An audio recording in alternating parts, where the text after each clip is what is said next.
Hello అందరికీ, ఇది ఎక్కడో విన్నట్టుంది కదా. ఇది మా సుబ్బలక్ష్మి డైలాగే అండి.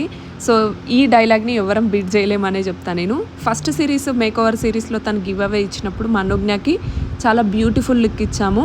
సో అంతే విధంగా మీరు కూడా అదే సపోర్ట్తో మాకు ఎంకరేజ్ చేశారు. అండ్ సెకండ్ లుక్ వచ్చేసి హారికకి ఇస్తున్నాము. తను మెసేజ్ చేసింది ఏంటి అంటే, నాకు మహానటి లుక్ అనేది ఎప్పటి నుండో డ్రీమ్. సో నాకు ఈ డ్రీమ్ ఫుల్ఫిల్ చేయండి ప్లీజ్ అని చెప్పేసి రిక్వెస్ట్ చేసిందంట సుబ్బుని. సో సెలెక్ట్ చేయడం మాత్రం సుబ్బు చేతిలో ఉంటుంది, ఎందుకంటే డిఫరెంట్ యూనిక్ ఐడియాస్ తనకు మాత్రమే వస్తాయి. అండ్ నా మేక్ ఓవర్కి మీ అందరికీ తెలిసిందే, కార్తిక్ బ్రో ఫోటోగ్రఫీకి అండ్ సుబ్బు అవుట్ఫిట్కి అండ్ జ్యువెలరీ కూడా నేను ఇక్కడ ట్యాగ్ చేస్తాను. సో ఈ అందరి ఎఫర్ట్స్ వల్లనే ఈ లుక్ అనేది అవుట్పుట్ పర్ఫెక్ట్గా వస్తుంది. అండ్ ఆగండి, ఇక్కడ మేము ఎంత రెడీ చేసినా అక్కడున్న మోడల్కి కూడా చాలా పేషెన్స్ ఉండాలి, ఎందుకంటే కంప్లీట్గా ఒక 10 hours షూట్ ఉంటుంది అన్నట్టు.